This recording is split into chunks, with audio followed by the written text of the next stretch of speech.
한 주일 동안 평안하셨습니까? 이제 좀 익숙하시죠? 오늘은 제 3장 유혹과 타락입니다. 이 부분은 인류 첫 조상의 범죄 과정과 결과를 기록하고 있는 창세기 3장에 대한 해설이죠. 이 장을 시작하면서 다음 같은 질문을 한번 떠올려 봅니다. 법률가들이 이 창세기 3장을 읽으면 아담과 하와의 행위를 범죄 행위라고 정의할까? 우리가 자꾸 범죄 이렇게 하니까 법 상식에 의하면 법적으로 어떤 행위가 범죄가 되려면 세 가지 요건이 있습니다. 상식이니까 한번 확인해 봅시다. 그걸 해당성이라고 그러고요. 또 위법성, 마지막으로는 책임성이라고 합니다. 해당성이라는 것은 뭔가 하면은 어떤 행위가 어떤 법 조문에 실제로 위배되도록 해당이 되느냐 여부이고, 또 위법성은 그 해당된다 하더라도 뭐 그때 정당 방위가 됐든지 또 뭐 아니면은 긴급 피난 같이 그야말로 불가항력적인 어떤 불가피한 그 행동을 할 수밖에 없는 일이 있었다면 면제가 돼요. 네, 그래서 그게 위법성이고, 마지막으로 책임성은 뭔가 하면은 그 행위자가 뭐 우리 한국 형법은 14살이죠. 그 아주 어린아이거나 혹은 정신적으로 뭐 우리 금치산자라고 그러잖아요. 뭐 그런 정신지체이라든지 뭐 이제 이렇게 그 행위에 사회적 행위에 어떤 그 책임을 질 수 없는 사람이라고 그러면 이게 이제 감경된다 그러죠. 이렇게 줄어듭니다. 그래서 그런 상황이 있는지 없는지를 이제 확인해 봐야 되는 거죠. 그렇다면 아담과 하와의 행위는 이 범죄 구성의 세 가지 요건에 해당될까? 그래야 우리가 범죄하는 말이 법률적으로도 맞을 테니까요. 한번 그런 질문을 가지고 창세기 3장을 시작해 보도록 하겠습니다.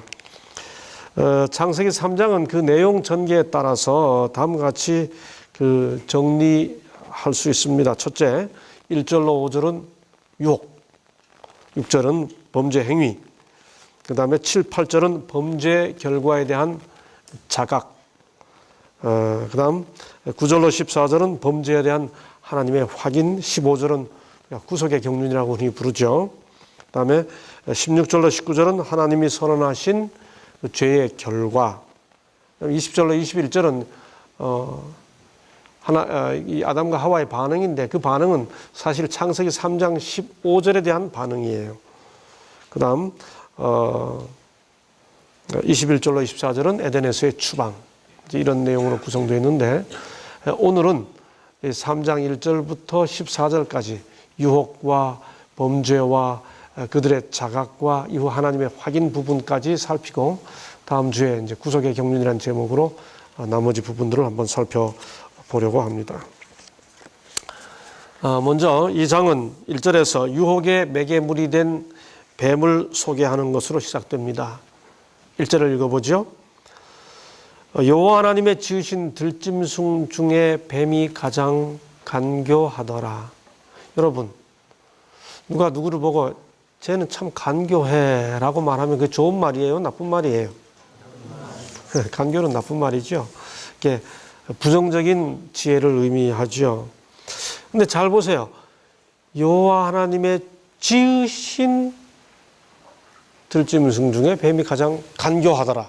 그러니까 하나님이 뱀을 그렇게 간교하게 지으셨다면 그 간교한 지혜를 지으신 하나님께 도덕적 책임이 있게 되죠. 그러므로 지금 이 뱀이 간교하다라는 이 말은 정확히 이해할 필요가 있습니다. 이 말은 히브리어로 아룸이라고 그래요. 근데 이 아룸이라고 하는 이 히브리어 단어는 간교라고 번역된 경우도 조금 있습니다. 그러나 잠언에 가보면 거의 모든 경우에 이 아룸이라고 하는 단어는 영리하다, 지혜롭다, 슬기롭다, 이제 그런 긍정적 의미를 가지고 있습니다. 그렇다면 창조의 원 상태에 있을 때 뱀이 아룸하다 그러면 그것은 뱀의 부정적 지혜를 말하는 것일까요? 긍정적 지혜를 말하는 것일까요? 부정적일 수는 없는 거죠. 뱀이 아룸하다.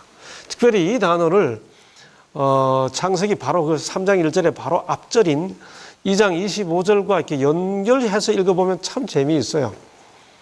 우리가 다 히브리어를 모르지만은 그러나 히브리어로 한번 그 읽어보면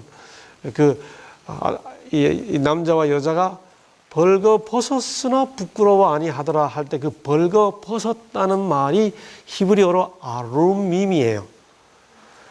그러니까 그 2장 25절과 3장 1절을 연결해서 읽어보면 어떤 식인가 하면 사람은 아룸밈하고 뱀은 아룸하더라 이렇게 되어 있습니다. 발음이 서로 통하죠. 이렇게 발음이 서로 통하는 두 언어를 우리가 좀 어려운 말로 전문 용어로 동계어, 영어로 cognate, 동계어 뭐 그렇게 표현합니다. 여하튼 그 창조 상태에서의 인간의 완전함과 또 뱀의 완전함을 그렇게 동계어, cognate, 아룸밈과 아룸으로 표현해주고 있는 것이죠. 그 뱀이 여자에게 말을 겁니다. 그런데 이 뱀과 여자의 대화 과정을 본문을 읽어보면요. 여러분 성경 보면 어떻게 되어 있어요? 그 맨 처음 뱀이 여자에게 말을 걸 때 뱀과 그 남자와 여자가 함께 대답하는 게 아니고 여자에게만 말을 걸고 여자만 대답하죠. 이게 주목할 부분이에요. 그래서 이 첫 대화에 남자가 등장하지 않는다. 이게 무슨 뜻일까요?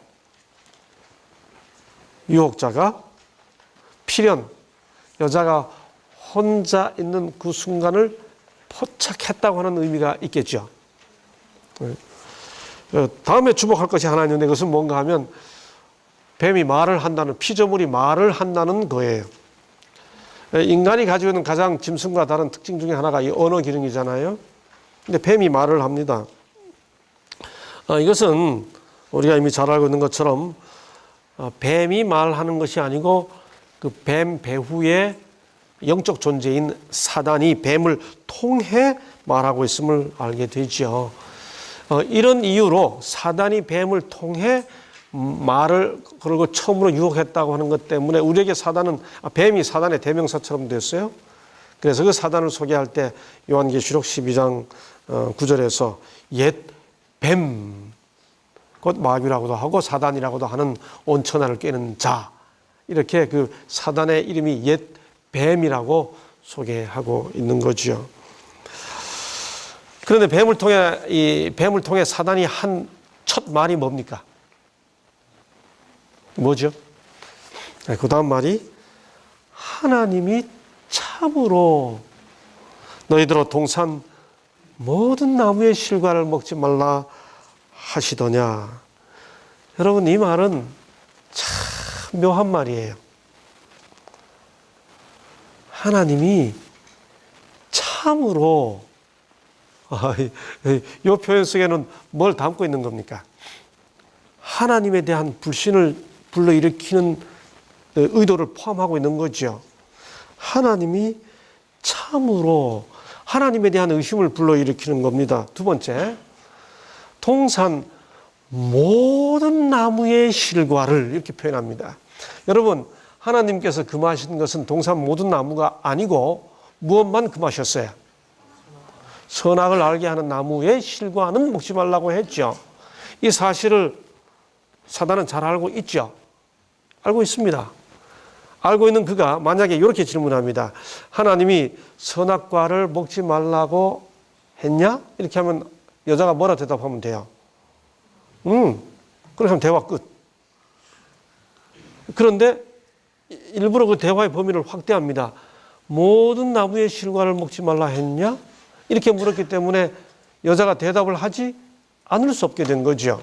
다시 말해 대답을 하지 않을 수 없도록 유도하기 위해 일부러 그 금지의 범위를 확대하여 질문하고 있습니다. 오늘날 그런 질문 우리도 많이 받아요. 잘 생각해 보세요. 그렇게 대부분 접근해 오고 있죠. 여자가 대답합니다. 동산 중앙에 있는 나무의 실과는 먹지도 말고 만지도 말라 너희가 죽을까 하노라 하셨느니라. 3절이죠. 여러분 이 대답도 참 묘합니다. 우선 하나님께서 먹지 말라고 금하신 것은 정확히 우리 주님이 표현하실 때 뭐라고 표현했어요? 뭐는 먹지 말라고 그랬어요? 선악을 알게 하는 나무라고 아주 명시적으로 딱 표현했죠. 그 단어를. 그런데 여자가 대답할 때 선악을 알게 하는 나무라고 대답하지 않고 동산 중앙에 있는 나무라고 일반화시켜 표현합니다. 그 대답을 바로 하는 것을 이미 뭔가 피하고 꺼려하는 듯한 모습을 보게 되죠. 또 하나님은 정령주리라 이렇게 했는데 여자가 죽을까 하노라 하셨느니라. 가정법이에요. 히브리의 pen이라고 하는 단어, 영어의 lest should, 가정법입니다. 뭐 어떤 의미에서 죽을지도 모른다고 하셨어. 뭐 이런 뜻입니다. 그녀의 이런 대답은 유혹에 흔들리고 있는 그녀의 내적 심리 상태를 그대로 고스란히 드러내고 있는 것입니다. 이런 여자의 반응을 읽고 사단이 결정타를 날리죠. 뭐라고 그럽니까? 너희가 뭐라고 그래요? 뭐라고 그래요? 결코 죽지 아니하리라 이렇게 합니다. 사실 이 말은 정령줄이라는 말과 정반대되는 말이죠. 정령줄이라에 대한 정면 부정입니다. 결코 죽지 아니하리라와 정령 죽으리라는 절대로 양립할 수가 없습니다. 둘 중에 하나는 거짓말이죠. 근데 실제로 죽음이 현실로 다가왔을 때 결코 죽지 아니하리라는 말을 합리화시킬 수 있는 논리적인 설명은 뭐밖에 없어요. 결코 안 죽는다고 그랬고 정령 죽으리라고 그랬어요. 두 가지 양립될 수 없는 이 말에 의해 죽음이 현실적으로 다가왔을 때 결코 죽지 아니하리라는 말을 합리화시킬 수 있는 논리적인 설명. 그 말은 몸은 죽어도 영혼은 안 죽어라는 말 외에는 합리화시킬 수 있는 설명이 없겠죠. 유혹의 마지막 단계로 사단이 하나님에 대한 직접적인 불신의 돌직구를 날립니다. 요즘 말로 하면 돌직구입니다. 너희가 그것을 먹는 날에는 너희 눈이 밝아 하나님과 같이 되어 선악을 알 줄을 하나님이 아심이니라. 하나님을 직접적으로 거론하면서 이렇게 하나님에 대한 불신을 불러일으키는 거죠. 이 말은 하나님이 선악과를 금하신 것은 하나님께서 인간이 그것을 먹으면 하나님과 같이 될까 봐 그것을 막으려고 못 먹게 하신 거야 라는 뜻이죠.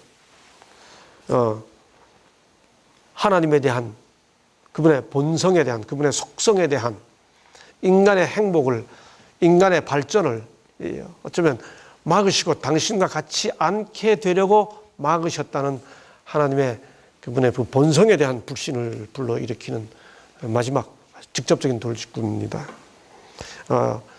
이게 다 미혹의 과정이죠. 그래서 바울은 고린도후서 11장 3절에 아주 간교하잖아요. 이 말이 아주 그 사단의 말이 아주 간교하잖아요. 그래서 뱀을 그렇게 이용하잖아요. 그래서 뭐라고 표현합니까? 뱀이 그 간계로 뱀의 배후에는 사단이 그 간계로 이와를 하와를 미혹해 했다. 고린도후서 11장 3절 그렇게 표현하죠. 이제 여자가 완전히 유혹됐습니다. 제가 이 부분 설명할 때마다 가끔 그렇게 말했어요. 그러니 인류의 범죄는 여자분들의 이 방종으로 범죄가 시작이 됐습니다. 왜 혼자서 돌아다닙니까? 이렇게 한 번은 설명했더니 어떤 분이 가만히 별로 만족스럽지 않고 불만이 가득한 표정으로 나를 이렇게 보더니 갑자기 질문을 하고 목사님 질문이 있습니다. 그래. 예, 말씀하세요. 뭐라 그러시는가 하면 여자가 혼자 다닐 때 남자는 뭐 했나요? 그렇게 하시더니 하는 말이, 제가 대답을 하고 가만히 있으니 이분이 하시는 말이, 그러므로 인류의 범죄는 여자의 방종으로 시작된 게 아니고요, 남자의 무관심으로 시작된 거예요. 와, 굉장한 영감적인 해석이었어요. 새로운 해석이었습니다. 뭐 어찌됐든 하여간 여하튼 뱀이 그 관계로 이와를 미혹해 했다 그럽니다. 여자가 미혹됐어요. 완전히 유혹됐습니다. 그렇게 된 상태로 선악과를 바라보니, 그런 마음으로 바라보니 그 나무가 어떻게 보여요? 여기 6절에 표현한 대로 먹음직도 하고 보암직도 하고 지혜롭게 할 만큼 탐스럽기도 한 나무인지라 그럽니다. 여러분, 전에 그 나무를 보았을 때 그 나무가 그렇게 보였을까? 아니죠. 그러니까 유혹된 마음이, 그 나무가 그렇게 먹음직, 보암직, 지혜롭게 할 만큼 탐스럽게도 보이게 했죠. 다시 말해 유혹된 마음 상태가 보고, 그 다음에 먹고, 보고, 아는 일에 대한 그 가치관을 바꿔놓은 거죠. 마음이 바뀌니까 가치관이 바뀐 것입니다. 달리 보기 시작하는 거죠.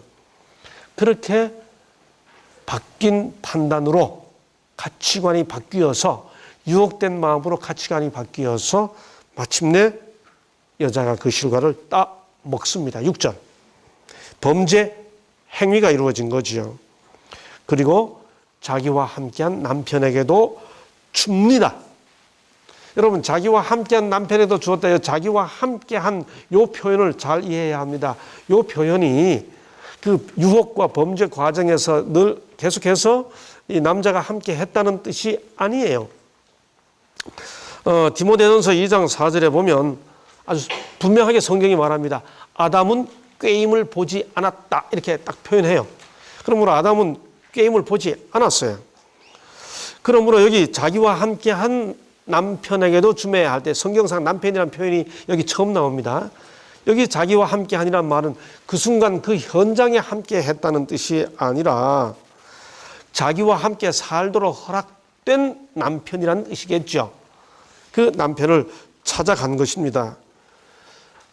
좀 전에 말씀드린 대로 아담은 유혹되지 않았습니다. 그러므로 아담은 아내가 무슨 일을 했는지를 다 알 수 있는 입장이었어요. 유혹되지 않았습니다. 그런데 성경 표현대로 그도 먹었습니다. 그러면 여러분, 유혹되지 않고 미혹되지 않은 상태에서 아담이 먹을 때, 아담이 그 먹는 행위는 어떤 판단에 의해 먹는 행위가 이루어졌겠는가 하는 거죠. 호세아 6장 7절에 보면 아담의 범죄를 가리켜 언약을 어긴 죄라고 표현합니다. 인류의 범죄를 아담처럼 언약을 어기고 이렇게 표현해요. 언약을 어긴 것입니다, 아담이. 다시 말해 유혹된 범죄가 아니고 선택한 범죄예요, 아담의 죄는. 왜 선택했을까? 그렇게 먹기를 선택한 아담의 동기를 설명하기를 부조와 선지자 56쪽은 그는 그 여자와 운명을 같이 하기로 결심하였다. 그 여자가 죽어야 한다면 그도 그 여자와 함께 죽을 것이었다. 이렇게 표현합니다. 우리 여기 여학생들, 나중에 결혼했는데 남편이 내가 뭘 잘못했어. 근데 당신 없이 난 못 살아. 나 당신과 같이 죽을 거야. 그렇게 해준다면 그 남편 좋은 남편이야, 나쁜 남편이야? 멋있는 남자지요? 아내의 죽음에 운명을 같이 하겠다고 선택한 죄라니까, 아담의 죄가. 이 부조와 선지자의 설명에 의하면 참 멋있어 보입니다. 우리 남학생들 고개를 끄덕끄덕 하는데 정말 멋있는 남자지요? 아니요. 범죄한, 살펴봅시다. 범죄한 그들이 이제 곧 그 죄의 결과를 자각합니다. 죄는 반드시 그 죄인이 자각하게 되어 있어요. 그것이 뭘로 나타나는가 하면 은폐와 도피입니다. 7절에 보면 그들의 눈이 밝아 자기들의 몸이 벗은 줄을 알게 되지요. 눈이 밝아졌어요. 근데 이런 눈 밝음은 전혀 긍정적이구나, 건설적인 눈밝음이 아닙니다. 이전에는 벌거벗었으나 부끄러워하지 아니했는데, 그래서 순결했는데, 깨끗했는데 그게 사라진 거지요. 그들을 두르고 있던 어떤 그 빛의, 표현대로 하면 빛의 두루마기가 사라진 겁니다. 불안해지고 공허해지고 죄의식의 눈이 밝아진 거죠. 부자 선지자 57쪽, 그들이 누려왔던 사랑과 평화는 사라지고 그 대신 그들은 죄의식, 장래에 대한 공포, 영혼의 벌거벗음을 느끼게 됐다. 사람이 이렇게 공허해지고요, 뭐가 이렇게 벌거벗어졌다 그러면 본능적으로 가리게 돼요. 은폐하는 겁니다. 여러분, 누군가가 굉장히 교만하면 사실은 그 교만한 그 사람은 굉장히 열등감이 깊은 사람이라고 그래요. 그런 걸 가리켜 뭐라고 표현하는가 하면 열등적 우등감이라고 그럽니다. 아주 잘난 척하고 도도한 사람이 있죠. 깊이 들여다보면 굉장히 허전한 사람일 수 있는 거죠. 그걸 이렇게 옷 입는 거예요. 은폐하는 거죠. 가리는 거죠. 그래서 벌거벗음을 느끼게 되었습니다. 이런 사람이 은폐하기 위해서 필연 가려야 되는데 이 벌거벗음을 가리기 위해서 무화과 나무 잎을 엮어 치마를 하였더라라고 표현합니다. 죄인이 느낀 첫 번째 자각 증상이 벌거벗음이고 그것을 해결하려는 시도가 자기를 가리는 것으로 나타났습니다. 이 하나님의 방문이 있죠. 그리고 그들은 하나님의 낯을 피하여 동산 나무 사이에 심습니다. 은폐하고도 하나님이 찾아오니까 도피하죠. 죄 없는 사람은 경찰 봐도 뭐 아무 문제 없어요. 근데 뭔가 죄가 있는 사람은 경찰차가 옆에 서 있으면 도망가려고 그러죠. 경찰관들은 그런 걸 기가 막히게 찾아낸답니다. 이렇게 딱 차 반응 보고도 문제 있어 하고 딱 이렇게 찾아낸대요. 도피하는 심정 뭐 그런 거죠. 이전에 하나님과 친밀한 교제를 나누던 그들이 이제 하나님을 피하게 되었습니다. 이사야 59장 2절의 말씀처럼 죄가 하나님과 그들 사이를 낸 것이죠. 그들이 하나님의 낯을 피하여 숨은 것은 하나님을 만나는 것이 두려워졌기 때문입니다. 하나님께서 그런 인간을 찾아서 부르십니다. 여호와 하나님이 아담을 부르시며 그에게 이르시되, 여러분 우리 다 같이 한번 해볼래요? 그 다음 말, 아담이 하나님께서 인간을 처음 부르시는 그 부르심, 시작. 됐습니다. 내가 어디 있느냐. 여러분, 하나님께서 인간이 나무 사이에 숨은 것을 못 찾아서 어디 있냐 하고 찾으시는 걸까요? 하나님이 인간이 어디 숨었는지 어디 있는지 모르실 수가 없죠. 그런데도 어디 있느냐고 물으십니다. 많은 신학자들이, 많은 철학가들이 이 질문이, 인간을 향해 던지는 Where are you? 내가 어디 있느냐라는 이 질문이, 창세기 4장 9절에 가보면 내 형제가 어디 있느냐라는 질문이 나오는데, 이 두 질문이 인간을 향해 하나님이 던지는 가장 중요한 두 질문이다, 그렇게 설명합니다.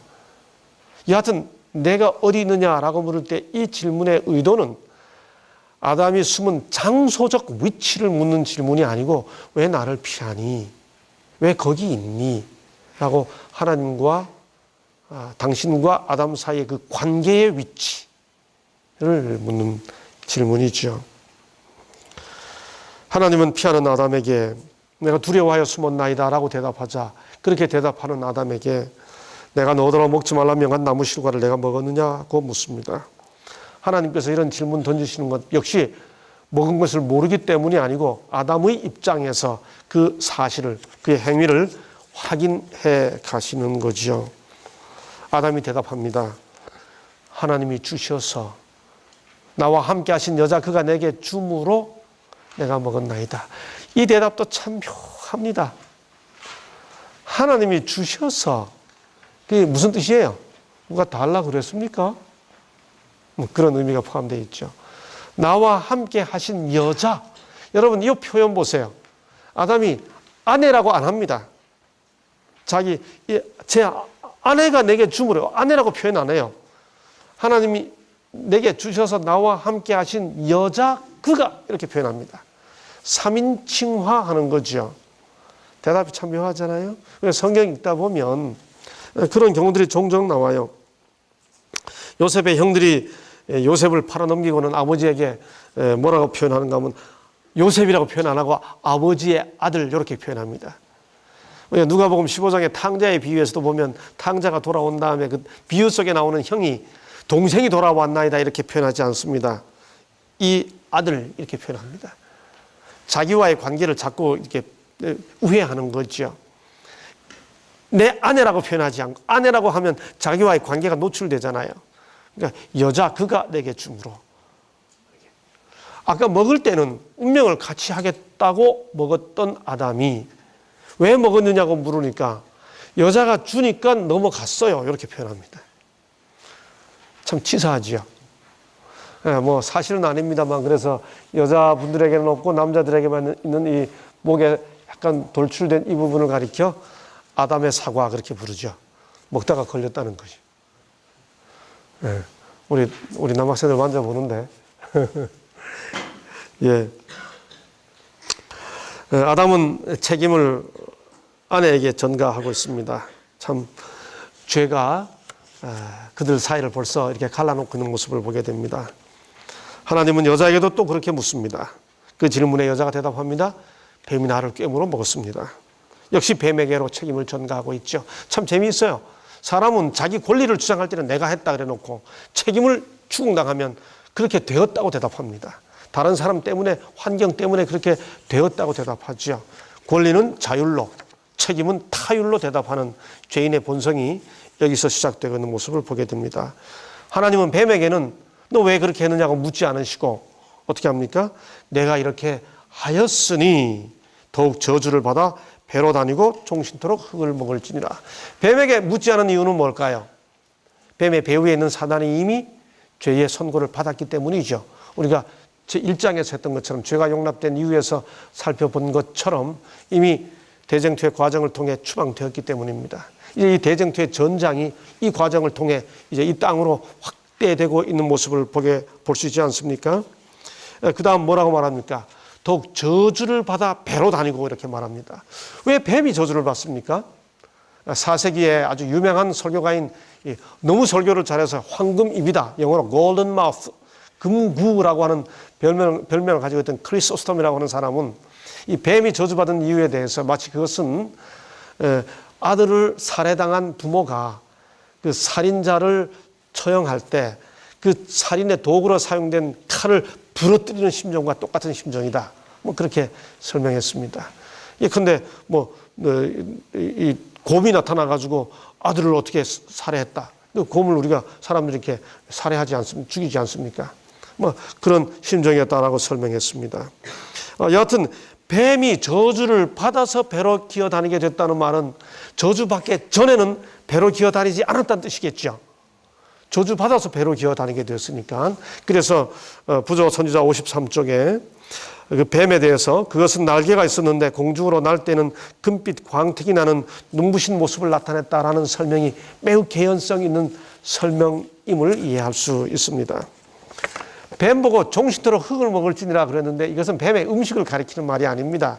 성경 읽어보면 마가복음 미가서 7장 17절이나 이사야 49장 23절, 시편 72편 9절 등등에 보면 흙을 먹는다는 말은 대단히 수치스러운 상태가 되는 것에 대한 일종의 비유적 표현입니다.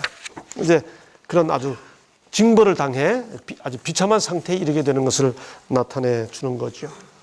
이제 마무리하면서 맨 처음 시작하면서 던졌던 질문을 한번 생각해 봅시다. 과연 아담과 하와의 행위는 법률상 범죄 행위에 해당될까? 범죄 행위의 3대 구성 요건이 뭐라고 그랬죠?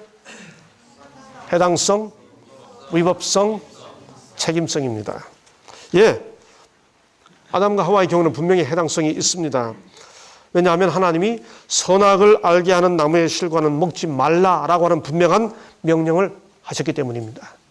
둘째, 분명히 위법성이 있습니다. 왜냐하면 이들은 절대로 그 순간 그 상황에서 선악과를 먹을 수밖에 없는 불가피한 상황에 있지 않았기 때문입니다. 여자는 뱀과 여유 있게 대화하다가 스스로 유혹에 빠졌습니다. 그래서 부자와 선지자는 뱀의 첫 말을 들었을 때의 여자에 대해 54쪽에서 이렇게 설명합니다. 그녀는 마치 자기 생각의 메아리를 듣는 것 같았으므로 소스라치게 놀랐다. 이미 그렇게 생각하고 있었다는 뜻이죠. 자기 생각의 메아리를 듣는 것 같아서 소스라치게 놀랐다. 이 아름다운 걸 왜 먹지 말라고 그랬지? 이런 식입니다. 또 아담은 전혀 유혹되지 않은 상태로 스스로 선택했죠. 마지막으로 책임성입니다. 여러분, 아담과 하와의 이 남자와 여자의 첫 남자와 여자의 그 범죄 행위를 이해하면서 왜 하나님께서 인류를 창조하시면서 그 첫 인간인 아담과 하와를 아기로 창조하지 않았어요? 어른으로 창조했어요. 그렇죠? 그들은 창조되던 날에 결혼했습니다. 생일이 결혼 기념일이에요. 그렇죠? 그들은 성인으로 창조되었습니다.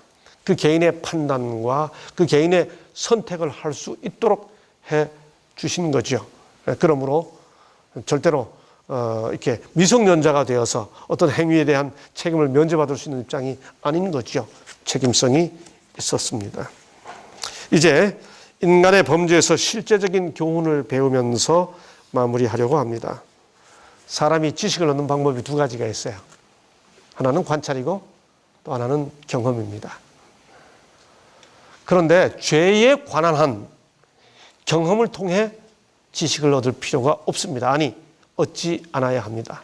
성경은 이렇게 말합니다. 로마서 16장 19절. 선한데 지혜롭고 악한데 미련하라. 여러분 기억해 주십시오. 경험한 죄를 이기는 것이 모르는 죄를 이기는 것보다 훨씬 어렵습니다. 사람은 죄를 경험하면 그 경험한 죄를 이겨내는 것이 모르는 죄를 이기는 것보다 훨씬 어렵습니다. 하나님이 금하신 것을 실제로 경험해 보라는 유혹이 오늘날에도 반복되고 있습니다. 그것도 확대해서 다가오면서 말이죠. 하와에게 주었던 뱀의 목소리와 같은 논리입니다. 부자 선지자 59쪽을 읽어보겠습니다. 무죄한 부부가 악에 대하여 조금이라도 아는 것은 하나님의 뜻이 아니었다. 그분은 그들에게 선한 것을 풍부하게 주시고 악한 것은 주지 않으셨다. 우리들은 선한데 지혜롭고 악한데 미련하라는 사도 바울의 권면, 경험으로 죄를 깨달으라고 하는 그 권면은 사단의 또 다른 목소리라고 하는 사실을 유념하면서 오늘 제3장 유혹 부분을 마치도록 하겠습니다. 감사합니다.